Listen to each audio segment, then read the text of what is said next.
Faut-il faire signer un contrat de location à nos voyageurs en location saisonnière? Dans quel cas est-il indispensable et dans quel cas peut-on s'en passer? Mais surtout, quelles sont les clauses importantes qu'il doit contenir? Dans cette vidéo, on va faire le tour de la question ensemble, car je trouve qu'il n'est pas toujours évident en ligne de trouver toutes les informations réunies au sein d'un même article. Mais avant toute chose, petite clause de non-responsabilité. Je ne suis absolument pas expert comptable spécialisé dans la location courte durée et encore moins notaire. Donc les informations que je vais vous partager sont à titre indicatif. C'est ce que je pratique depuis des années dans la gestion de toutes mes propriétés en location. Donc bien sûr, je vous invite à vérifier selon votre cas précis, auprès d'un expert comptable de préférence spécialisé dans la location saisonnière, quelles seront les clauses les plus importantes et pertinentes pour vous. Dans un premier temps, on va redéfinir ce qu'est une location saisonnière. Selon la loi, est considérée location courte durée les séjours de moins de 90 jours. Dans ce cas-là, on est tributaire au niveau de la législation du Code du tourisme. Et dans ce Code du tourisme, il est dit que toute offre ou contrat de location saisonnière doit revêtir la forme écrite et contenir l'indication du prix demandé ainsi qu'un état descriptif des lieux. Donc ce que je comprends, c'est que l'offre ou le contrat doivent être écrits et comporter certains critères. On va parler de ces critères dans quelques instants. Sachant cela, parlons des plateformes comme Airbnb et Abritel. Il y a une vraie polémique à leur sujet. Certains diront qu'il est obligatoire de quand même faire signer un contrat de location quand on loue via les plateformes, et d'autres diront que non. Par mon expérience, mais aussi selon ce que l'on vient de dire à l'instant dans le Code du tourisme, la location que nous proposons sur Airbnb ou Abritel est une offre qui passe par une plateforme en ligne dans laquelle tous les critères du contrat de location sont présents. Nous savons qui loue à qui, le tarif exact, la durée exacte du séjour et la description du bien à travers les photos et une description écrite.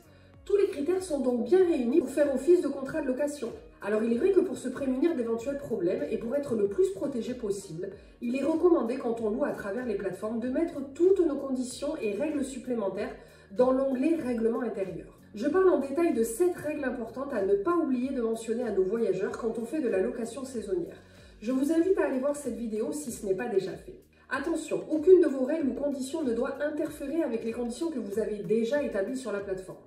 Par exemple, si vous avez coché des conditions d'annulation sans frais à moins de 14 jours avant arrivée, vous ne pourrez pas dans votre règlement intérieur imposer des annulations sans frais à moins de 30 jours. En tout cas, ce qui est sûr, c'est que même si un contrat de location est évidemment pertinent pour se prémunir de problèmes, il sera un frein supplémentaire pour votre futur voyageur si vous l'imposez sur les plateformes. En effet, si vous êtes un peu familier avec le marketing de base, il est reconnu que plus vous mettez de clics ou d'étapes à franchir entre votre produit ou votre service et l'achat final, moins vous aurez de chances que la vente aboutisse. Donc je dirais que si vous louez à travers les plateformes Airbnb et Abritel, il n'est pas nécessaire de faire signer un contrat de location supplémentaire tant que vous avez rédigé un règlement intérieur complet et pertinent. Maintenant attention, j'en parle depuis plusieurs mois déjà sur ma chaîne. La location via les plateformes devient de plus en plus difficile, car le volume et la qualité de la concurrence est juste hallucinante. Il y a quelques années, quand on se lançait sur Airbnb, il était assez facile d'avoir un très bon taux de remplissage. Ce n'est plus le cas aujourd'hui. C'est pourquoi je vous recommande de développer autant que possible les locations en direct. Je vous ferai une vidéo prochainement où je vous partagerai mes stratégies pour louer en direct. Alors surtout restez bien connectés. Mais là, je vais vous donner un exemple précis qui m'est arrivé justement très récemment et qui est en rapport avec les contrats de location. Un ancien client m'a contacté sur Airbnb pour un prochain séjour en 2023. J'avais ses coordonnées personnelles puisqu'il était venu l'année dernière. Je l'ai donc bien évidemment contacté directement par téléphone avant de lui répondre sur Airbnb. Et je lui ai proposé une réservation en direct. Voici la réponse que j'ai eue. Merci Carole, c'est une très belle offre. Nous serions intéressés par une proposition de location en direct avec le propriétaire en assumant que la réservation soit aussi sécurisée que si nous avions réservé via Airbnb. Comme vous pouvez le voir, et ce n'est pas un cas isolé, il arrivera souvent que des voyageurs préfèrent payer les frais de plateforme, mais savoir qu'ils réservent dans un cadre organisé et de confiance, comme sur ces plateformes très connues. Donc si vous voulez louer en direct, il sera impératif que vous soyez organisé de façon aussi professionnelle que toutes ces plateformes. Que ce soit dans votre façon de communiquer, dans la proposition écrite de vente, les conditions d'annulation et système de paiement, et bien évidemment avec un contrat de location en bonne et due forme qui rassurera à 100% votre voyageur. C'est pourquoi même si vous n'en ressentez pas le besoin aujourd'hui, il est important, je pense, de savoir rédiger un contrat de location saisonnière qui tient la route. À quel moment faudra-t-il envoyer ce contrat de location? Voici comment je procède. Tout d'abord, vous devez savoir que lorsque je loue en direct pour mes propriétaires, nous proposons des conditions d'annulation sans frais jusqu'à 30 jours avant l'arrivée. Comme ce sont des loyers assez importants, nous ne souhaitons pas prendre le risque de devoir relouer un séjour qui aurait été annulé trop en dernière minute. Ensuite, pour toute annulation après les 30 jours, nous gardons l'acompte versé au moment de la réservation. Je contacte donc le client par email pour lui faire une proposition de réservation détaillée. Elle sera évidemment plus intéressante pour lui comme pour nous, car nous économiserons les frais de plateforme. Et bien sûr, je lui envoie le contrat de location signé par le propriétaire. Dans ce contrat, je demande un acompte de 30% du loyer total. J'explique qu'il sert à sécuriser les dates du séjour. Je demande également de me retourner le contrat signé au plus tard 30 jours avant l'arrivée, qui est ma date butoir pour une annulation sans frais. C'est aussi à cette date que j'exige le solde du loyer ainsi que la caution. Pour moi, c'est logique de ne pas demander la somme totale ou le contrat retourné signé tant que le voyageur peut annuler sans frais. Cela évite des transactions et des frais inutiles. Je vous donne un exemple concret. Nous sommes en janvier et j'ai une demande de réservation pour le 1er juillet. J'envoie ma proposition de réservation et mon contrat de location signé. Je demande un acompte de 30% pour sécuriser les dates à mon voyageur. Ensuite, je lui demande de me renvoyer le contrat signé de sa part, le solde de la réservation et la caution au plus tard le 1er juin 2023, qui sera sa date butoir pour une annulation sans frais.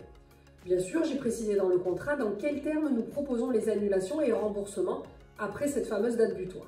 Enfin, je précise dans l'email que je reviendrai vers lui quelques jours ou semaines avant l'arrivée pour organiser tous les détails de son séjour et lui donner toutes les infos nécessaires à son arrivée. De cette manière, je le rassure quant à mon assistance, mais j'impose aussi gentiment des délais pour éviter d'être sollicité trop en avance ou trop souvent pour toute question concernant son futur séjour. J'évite en général, grâce à ce système, d'être sollicité inutilement pour un séjour qui sera éventuellement annulé avant la date butoir. Voyons maintenant quelles sont les différentes clauses à mettre dans un contrat de location saisonnière. Mais avant ça, si jusqu'ici vous trouvez le sujet intéressant, merci de liker la vidéo, cela m'aide vraiment à ce qu'elle soit découverte sur YouTube. On en a parlé déjà avant, il faudra bien évidemment mettre les informations complètes du bailleur et du preneur, le locataire. Nom, prénom, adresse, téléphone et email. L'adresse exacte du bien à louer et son descriptif sommaire. Là, vous précisez que le logement est meublé et qu'il est loué exclusivement à titre saisonnier. La location ne peut donner lieu à la résidence principale ou secondaire du locataire. C'est dans cette clause aussi que vous précisez que la remise des clés se fera le jour de l'arrivée ainsi qu'un état des lieux. La durée de la location avec date et heure d'arrivée et départ. J'en ai parlé déjà dans plein de vidéos. Si votre bien est grand, essayez de mettre des plages horaires de 9h ou 10h le matin à 17h le soir. Ça laissera le temps à vos équipes de travailler plus sereinement en pleine saison. Le tarif de la location et les charges ou services qui sont compris dans ce tarif. Eau, électricité, mais ça peut être aussi le linge fourni, la box TV, le ménage inclus, etc. Pensez aussi à dire ce qui n'est pas inclus dans le tarif. Par exemple, la location de films via la box et surtout la taxe de séjour. Les conditions de réservation, quel acompte et quelles échéances pour les divers versements, mais aussi à quel moment retourner le contrat signé. Les cautions et les éventuels frais de ménage. Pareil, le montant et quand doivent-ils être versés. Dans quel cas sera prélevée la caution. L'interdiction formelle de cession ou sous-location du bien, évidemment. L'état des lieux et ou l'absence d'état des lieux. Quand et comment aura-t-il lieu et que se passe-t-il s'il n'y en a pas? Le bailleur doit déclarer être le propriétaire du bien. La clause suivante est très importante. Ça va être les obligations du locataire. C'est ici qu'on va parler des règles de vie du fameux règlement intérieur. Alors allez bien voir la vidéo comme je vous l'ai dit où je mentionne les plus importantes.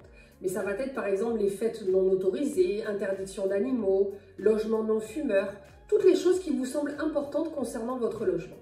C'est aussi ici que vous pouvez demander l'assurance villégiature pour toute la durée du séjour. Précisez quand est-ce qu'elle doit être fournie au plus tard.